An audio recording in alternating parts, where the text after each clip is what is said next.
rising competition from local competition in the backdrop of commodity price deflationary conditions. And this even as it has registered some solid growth, ITC has, when it comes to cigarettes and also their hotel business. So what are the FMCG numbers indicating? What's the management commentary telling us about what's in store in the future? To decode that, we have Preeyam Tolia joining us. He's Senior Research Analyst for the FMCG sector at Axis Securities, and he's here with us on the phone line. Preeyam, it's good to have you with us this evening.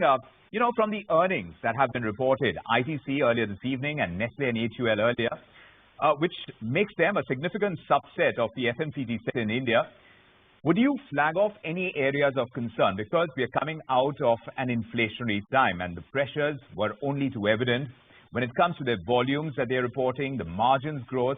Any other factors that have caught your attention which you would red flag for us?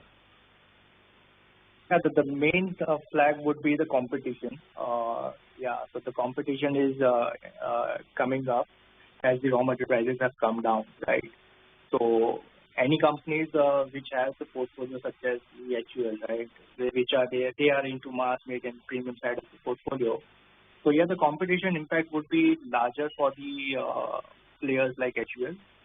Apart from that, so yeah, the competition would be the main red flag for the Preeyam, and how is that going to become a major cause of concern going ahead for all these FMCG companies? Or do you think some of them would be able to tackle it better than others? Yeah, so the larger players are likely to tackle better. However, on the EBITDA margins front, there would be an impact because the raw material prices have come down. They are likely to increase the ad spend, right? So whatever benefit which comes on the gross margin would be limited on the EBITDA margin due to higher ad spends.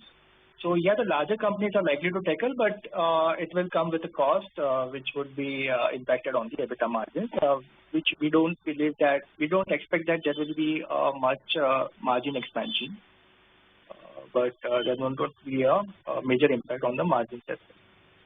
So what's the sense that you're getting, Preeyam, on the return of demand from the kind of earnings that have been reported, especially when it comes to the return of rural demand? So yeah, like HUL management has highlighted that the rural demand has been picking up, right? So it's a positive sign. And of course, since last few quarters, the rural has been impacted, which is going to, likely to recover, right? So there are several factors. So firstly, the inflation is coming down. Inflation is moderating, right? Also, the government spending ahead of the elections will create some kind of a job in terms of capex cycle. Also, the remittances, if you see, are also on a higher side. The wages are also increasing in some of the states. So yeah, so we believe that rural is likely to pick up going ahead. Also, the festive season is this time around is entirely in the Q3, right? So second half. So yeah, the Q3 will be more interesting quarter to see how the FMCG companies play out in that, which will define the future course of the companies. Do you think that's going to be like this time around? Because like you said, we are moderating on the inflation front, and the festive season at this time at least is looking promising. Of course, there is the oil price worry, but at this time, how is the festive season likely to pan out, the result of which we are going to see in the third quarter numbers? Yes. So the festive season, we are expecting that this time around, like most of the reports have also highlighted, right? The consumers are likely to spend money in the festive season. So yeah, we are positive on the second half, especially in the Q3, for entire consumer sector, be it retail or FMCG. Do you find any significant consumption shifts, Preeyam? The patterns in which a rising India is consuming right now, there would be changes post-pandemic as well, some of which these companies would be able to see and capitalize on. Do you see that happening?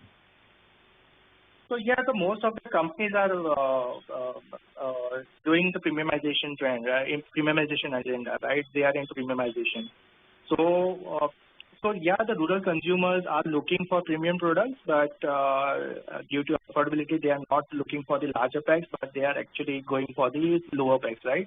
So the FMCG companies are doing, the exercise of launching LUPs, especially for launching SKUs, especially for the smaller in the rural towns. So the premium categories, there is a demand, but we'll see how it goes out in the rural as of now, because the rural recovery is much more important. So it will gradually start with some uptrending, then they will go into premium side of the portfolio. Right, Preeyam. So from all the companies that you have, for you at this point in time and the ones to follow with their earnings, which ones do you see the best growth prospects in?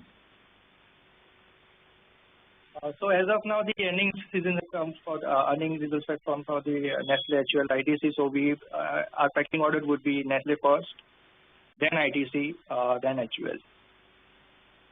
It's a pleasure having you with your perspective on this edition of Business at 9. Thanks so much for joining us. Thank you.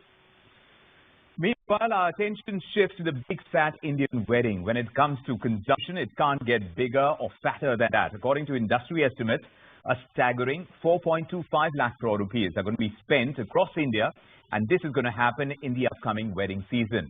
With over 35 lakh weddings in the end of November and from then on to the middle of December,